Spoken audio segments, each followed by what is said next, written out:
So I'm tonight mostly just setting up my mentor and friend and hero, John Lewis. But I want to say mostly just tonight, thank you, Reverend Dr. Martin Luther King Jr. and Congress representative, mentor, hero, seminary graduate, John Lewis, for helping some of us be able to love the church again. Like Jackie Robinson helped Branch Rickey love baseball again. I mean, the scriptures, I was told to care about the Bible as an evangelical, but they didn't read it much. The scriptures are so clear, and Dr. King got it right when he said our goal is to create a beloved community, and this will require a qualitative change in our souls, as well as a quantitative change in our lives.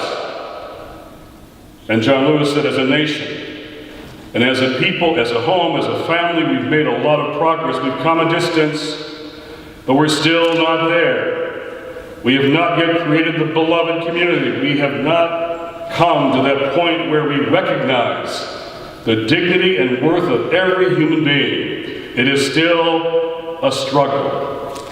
We still have a distance to go before we create one family, one house, the American house. You know the Galatians text that we often quote, there can be no division in the Jew and non-Jew, slave and free, male and female. Among us you are all equal. That is, we are all in common relationship with Christ Jesus. That was a baptismal text. In the early church, they used that to baptize the new converts, because this corresponded to the classic divisions of humankind: race, class, gender. And Paul is saying these divisions are going to be broken down as we gather around Jesus Christ. Then he said in Romans 12, don't let the world, don't be so well adjusted to your culture. That's what he said. That you fit into it without even thinking. Instead, fix your attention on God.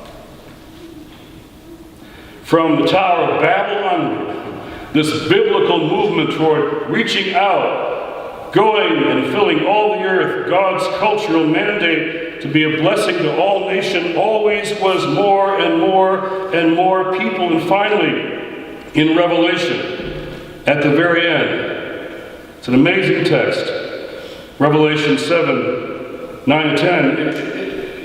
As we stand to worship God at the end of time, our human cultures are not abolished and replaced with a new, otherworldly, heavenly culture. It says, no, our cultures in all their diversity, our manifestations of language and ethnicity and nationality are preserved in holy unity. Our collective but distinctive expressions of God are revealed. After this I looked, and there was a great multitude that no one could count, from every nation, from all tribes and peoples and languages, standing before the throne, before the Lamb, robed in white, with palm branches in their hands. They cried out in a loud voice, saying, salvation belongs to our God, who is seated on the throne. All of us, in all our great diversity. Now, when we study the civil rights movement, we often forget that this was not just a political movement, that these things for Dr. King were theological and not just political. In a book called Search for the Beloved Community, thinking of Martin King Jr., authors Kenneth Smith and Ira Zepp described how sad this was for King. The purpose, he said, of the Montgomery bus boycott wasn't just to get equal access for both blacks and whites to all the seats, but King said for reconciliation and redemption and the creation of the beloved community. Montgomery bus boycott. That's what he said. The mission statement of SCLC boldly asserted the ultimate aim of SCLC is to foster and create the beloved community in America where brotherhood and sisterhood is a reality. King saw the church as a microcosm of what the society was supposed to be. Historian Charles Marsh talks about King created a democratic argument based on the theological meaning of Galatians 3:28.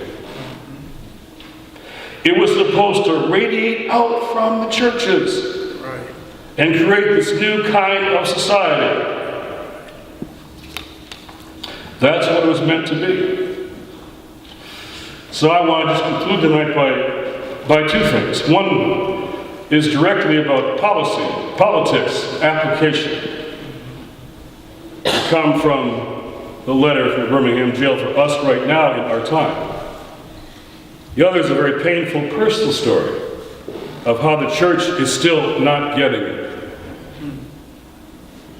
Policy.